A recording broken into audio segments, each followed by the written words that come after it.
Good morning बच्चों। आज अपना जो कक्षा 10 में राज्य सरकार का अध्ययन चल रहा है उसमें आज हम पढ़ेंगे उच्च न्यायालय। तो उच्च न्यायालय के बारे में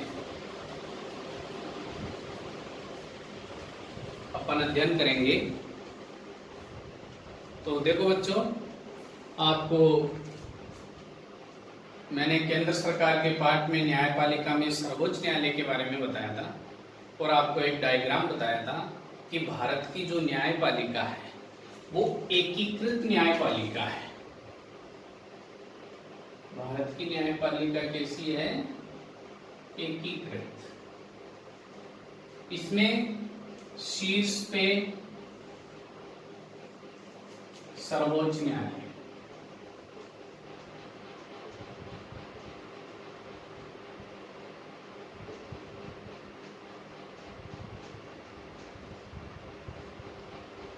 ये पूरे देश का एक होता है।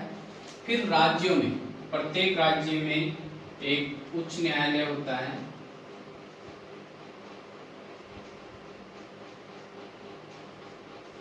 फिर जिला न्यायालय, फिर अधीनस्थ न्यायालय, ऐसे चलता है। तो एकीकृत न्यायपालिका है। देखो बच्चों, अनुच्छेद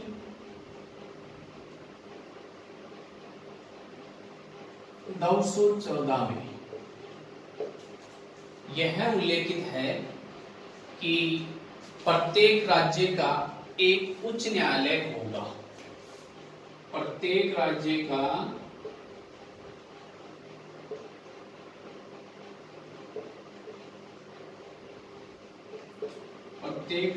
का एक उच्च न्यायालय होगा। यह अनुच्छेद 214 में उल्लेखित है। और साथ में यह भी उल्लेखित है कि 2 या 2 से अधिक राज्यों के लिए भी एक उच्च न्यायालय हो सकता है। तो प्रत्येक राज्य का, साथ में 2 या 2 से अधिक राज्यों के लिए भी एक उच्च न्यायालय से काम चल सकता है। तो ये बात उल्लेखित है। अब जो उच्च न्यायालय की स्थापना है वो देखो बच्चों, सबसे पहले 1862 में कलकत्ता,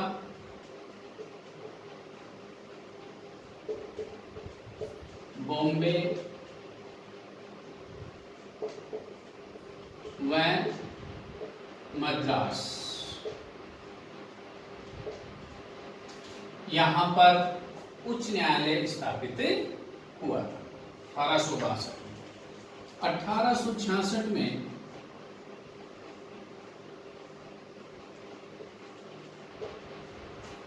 1866 में इलाहाबाद उच्च न्यायालय की स्थापना।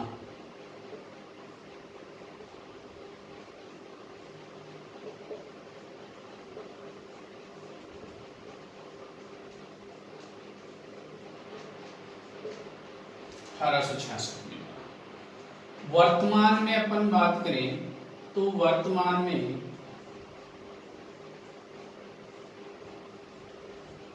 भारत में 24 उच्च न्यायालय है। तो ये इस प्रकार उच्च न्यायालय का जो स्थापना सर्वप्रथम कब होगी, किस अनुच्छेद में है, किस प्रकार है, ये बात अपन ने समझी।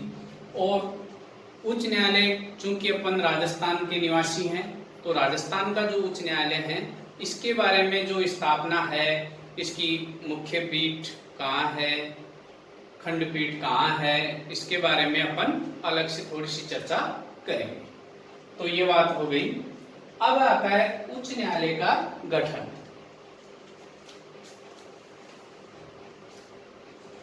उच्च न्यायालय का गठन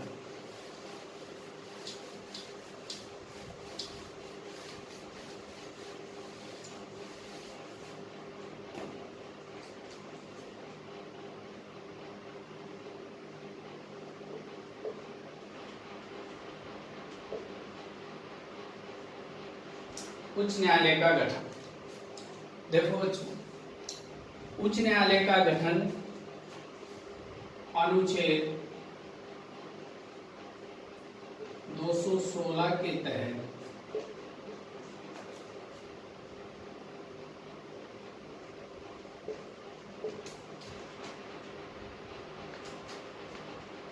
मुख्य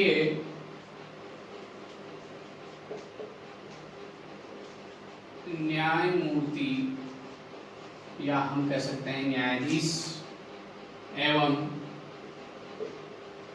अन्य न्यायाधीशों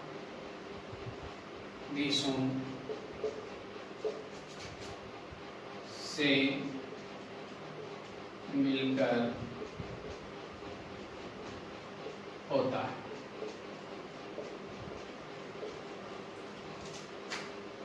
अनुच्छेद 216 के तहत मुख्य न्यायमूर्ति एवं अन्य न्यायाधीशों से मिलकर होता है। अब ये जो न्यायाधीश कितने होते हैं, इसका निर्धारण, इनकी संख्या का निर्धारण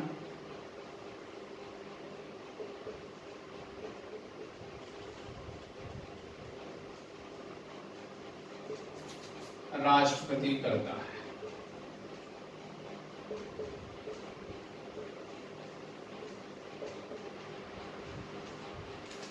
संख्या का निर्धारण राष्ट्रपति करता है। तो ये इस प्रकार इसका गठन होता है। इनकी नियुक्ति वो भी राष्ट्रपति करता है।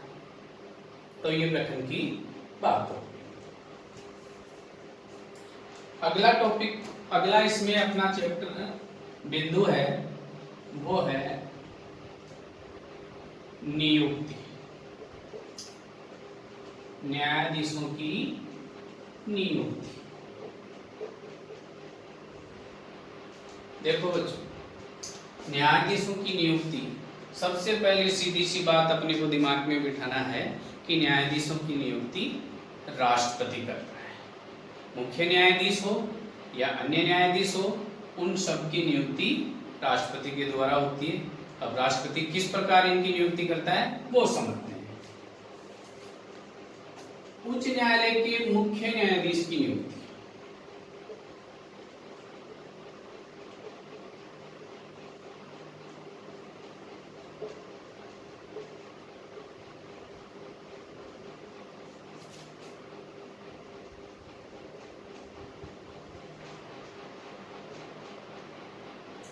उच्च न्यायालय के मुख्य न्यायाधीश की नियुक्ति राष्ट्रपति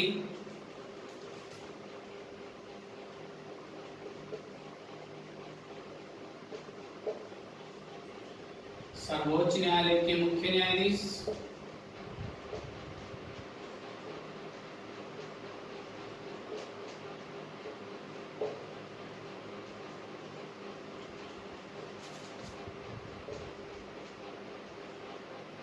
न्यायाधीश एवं कॉलेजियम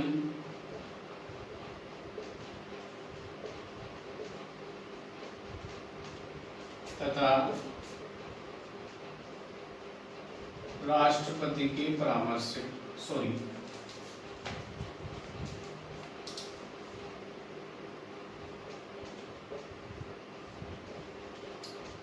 राज्यपाल के परामर्श से करते हैं।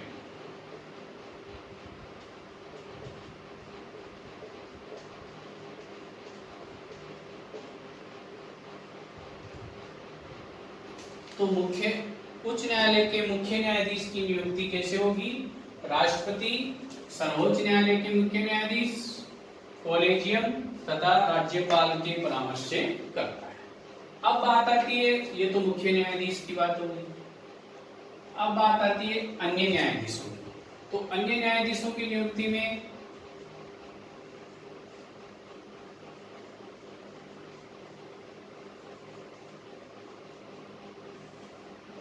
देखो बच्चों, अब अन्य न्यायाधीशों की नियुक्ति होगी तो अब राष्ट्रपति क्या करेगा? उच्च न्यायालय के मुख्य न्यायाधीश, उच्च न्यायालय के मुख्य न्यायाधीश, राज्यपाल और जो कॉलेजियम है उनके आधार पे या कॉलेजियम को नहीं पूछ करके उच्च न्यायालय के मुख्य न्यायाधीश और संबंधित राज्य के राज्यपाल के परामर्श से उनकी नियुक्ति करता है। तो इसमें आ जाएगा उच्च न्यायालय के मुख्य न्यायाधीश व राज्यपाल के परामर्श।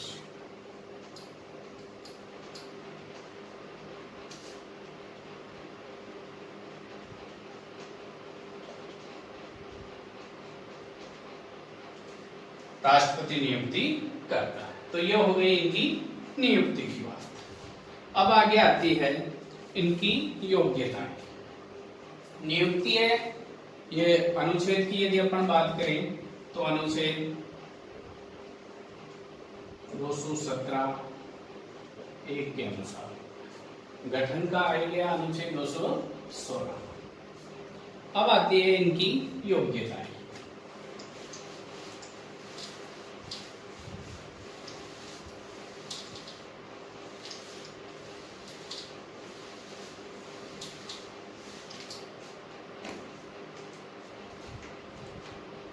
अगला बिंदु है न्यायाधीशों की योग्यताएं।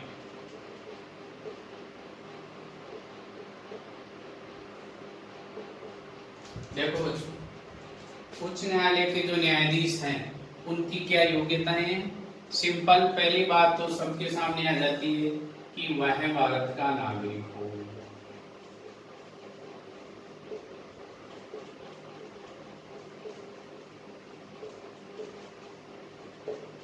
ये पहली चीज है। और अनुच्छेद की बात करें, अनुच्छेद 217 2 के अनुसार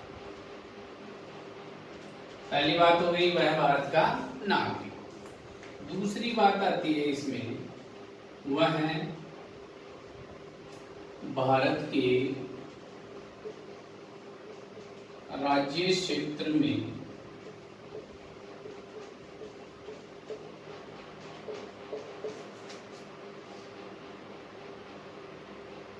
लगा कम से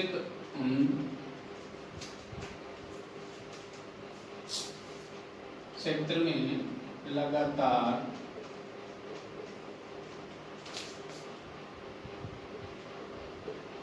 कम से कम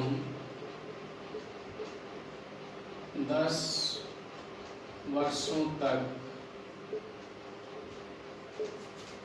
न्यायिक पद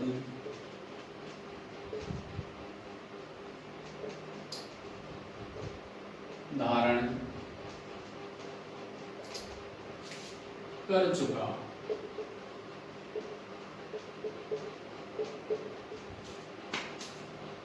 वह भारत के राज्य क्षेत्र में लगातार कम से कम 10 वर्षों तक न्यायिक पद धारण कर चुका। तीसरी बात है वह उच्च न्यायालय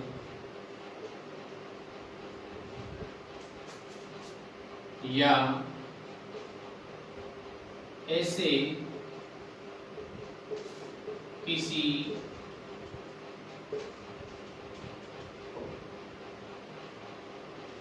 न्यायालयों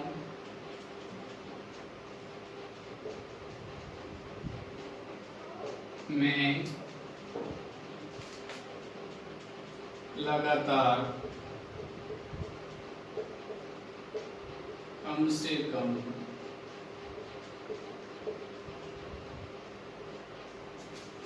10 वर्षों तक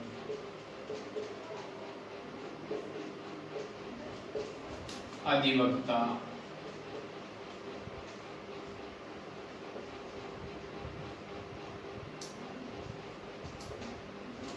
रहा। इस प्रकार ये जो योग्यताएं प्राप्त किया हुआ व्यक्ति है वो उच्च न्यायालय में न्यायाधीश बन सकता है। योग्यताओं के बाद में आता है कार्यकाल।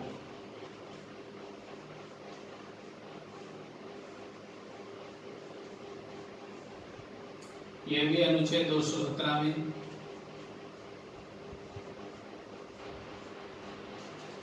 देखो बच्चों, कार्यकाल में क्या है कि उच्च न्यायालय का न्यायाधीश 62 वर्ष तक अपने पद पर रह सकता है,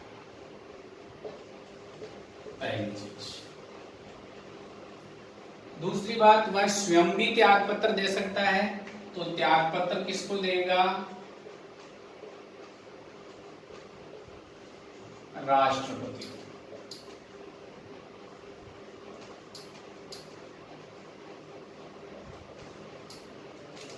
और उसे संसद के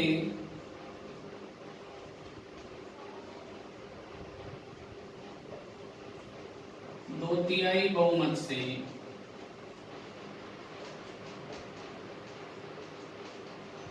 हटा भी सकते हैं।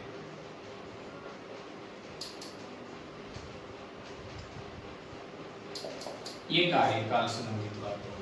कई बार प्रश्न पूछ लेते हैं कि उच्च न्यायालय का जो न्यायाधीश है कितने वर्ष तक अपने पद पे रह सकता है? 62 वर्ष तक। वह अपना त्याग पत्र राष्ट्रपति को संबोधित करके देता है और उसको संसद के 2/3 बहुमत से साबित कदाचार के मान के द्वारा यदि साबित होता है तो उसके संसद के दोनों सदनों के 2/3 बहुमत से महाभियोग लाके हटा सकते। तो ये हो गया कार्यकाल।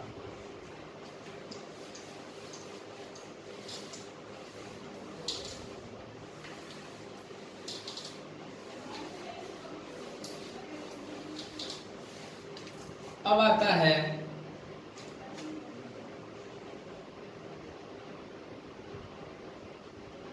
शपथ।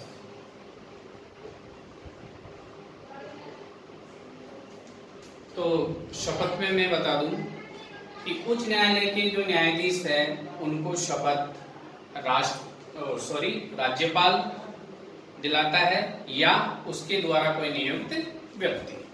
तो उच्च न्यायालय के न्यायाधीशों को शपथ संबंधित राज्य का राज्यपाल या इसके द्वारा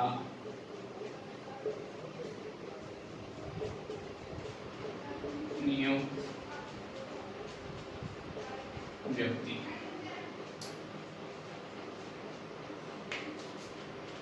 न्यायाधीशों को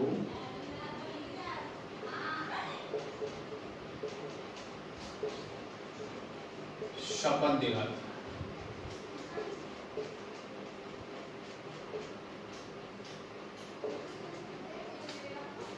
इसके बाद में आता है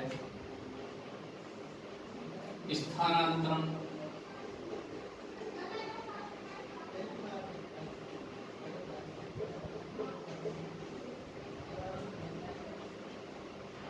शपथ का जो कार्य है वो है अनुच्छेद 219 स्थानांतरण, अनुच्छेद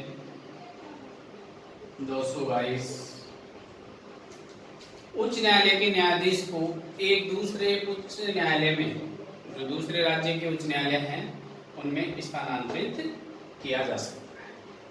और स्थानांतरित करने के लिए जो राष्ट्रपति है वो सर्वोच्च न्यायालय के मुख्य न्यायाधीश से परामर्श के आधार पे देता है। न्यायाधीशों का स्थानांतरण राष्ट्रपति सर्वोच्च न्यायालय के मुख्य न्यायाधीश से परामर्श करके उनका स्थानांतरण करता है।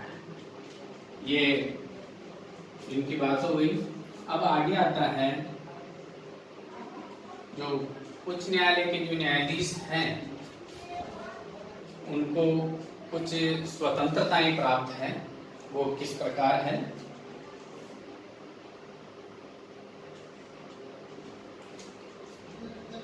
तो उन स्वतंत्रताओं के बारे में पढ़ेंगे। साथ में ही एक बात और रह गई, वेतन।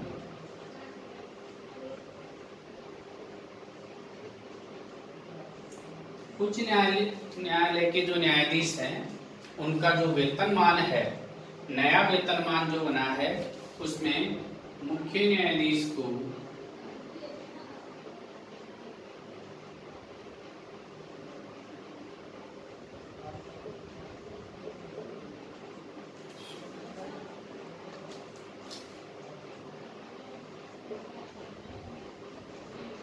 मुख्य न्यायाधीश को वेतन मिलेगा 2.50 लाख रुपए।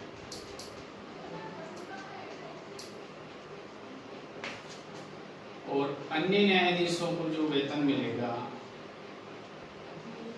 वह है 2.25 लाख रुपए।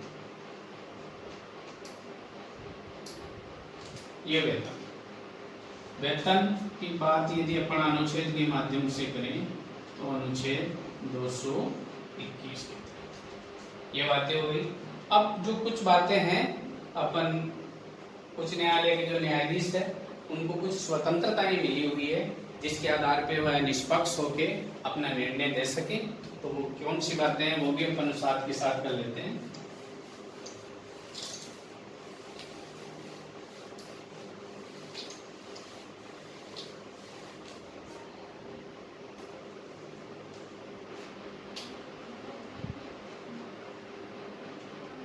उच्च न्यायालय की स्वतंत्रताएं।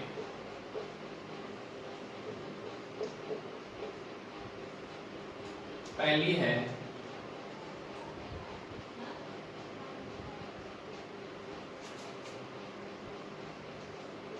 न्यायाधीशों की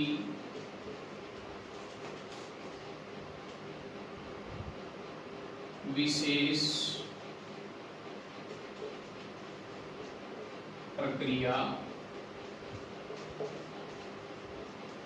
द्वारा नियुक्ति।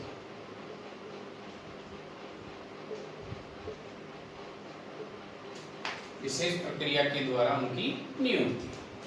दूसरा है, दूसरी स्वतंत्रता है निश्चित कार्यकाल। न्यायाधीशों का निश्चित कार्यकाल होता है तो वह निर्भीक होकर अपना न्याय का कार्य करता है।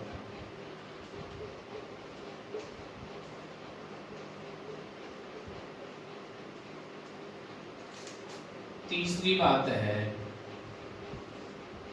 बहुत अच्छी बात है कि संसद में न्यायाधीशों के आचरण के अतिरिक्त और कोई विचार विमर्श नहीं होना चाहिए। संसद में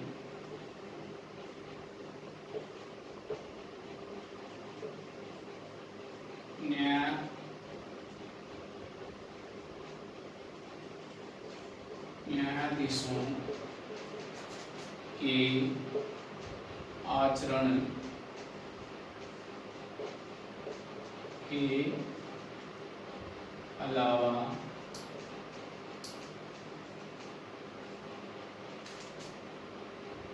बहस नहीं हो। साबित कदाचार पे तो जो महाभियोग की प्रक्रिया होती है उसी पे बहस हो और किसी बात पे उन पे कोई चर्चा नहीं।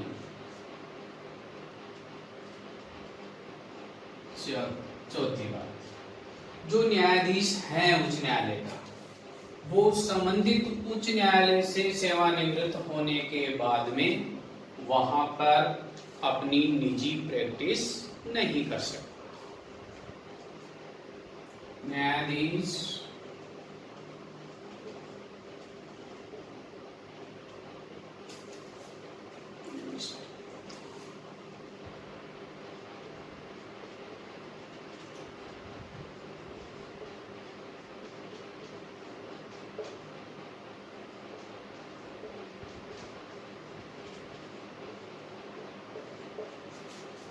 सेवानिवृत्ति के बाद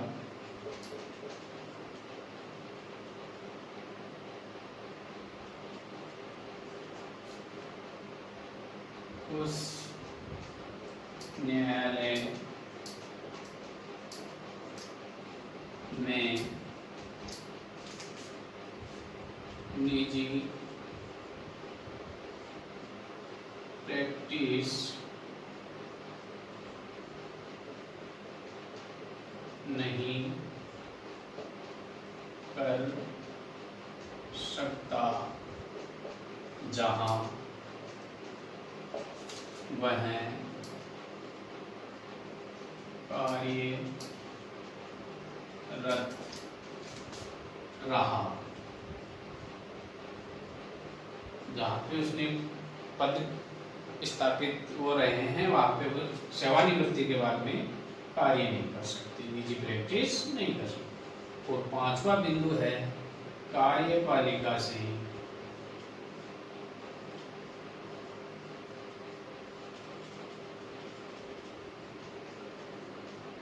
पृथक्करण।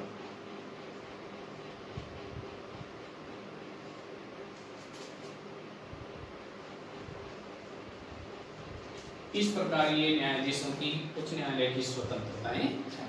तो बच्चों, ये उच्च न्यायालय के बारे में आज अपन ने पढ़ा, समझा। मैं मानता हूँ आपको समझ में आया होगा। आज इतना ही। जय हिंद, जय भारत। और राजस्थान उच्च न्यायालय की जो कुछ मुख्य बिंदु हैं, इसकी स्थापना कब हुई, खंडपीठ, एकलपीठ, वर्तमान में कितने न्यायाधीश हैं, इसकी थोड़ी सी चर्चा अपन बाद में करेंगे। धन्यवाद।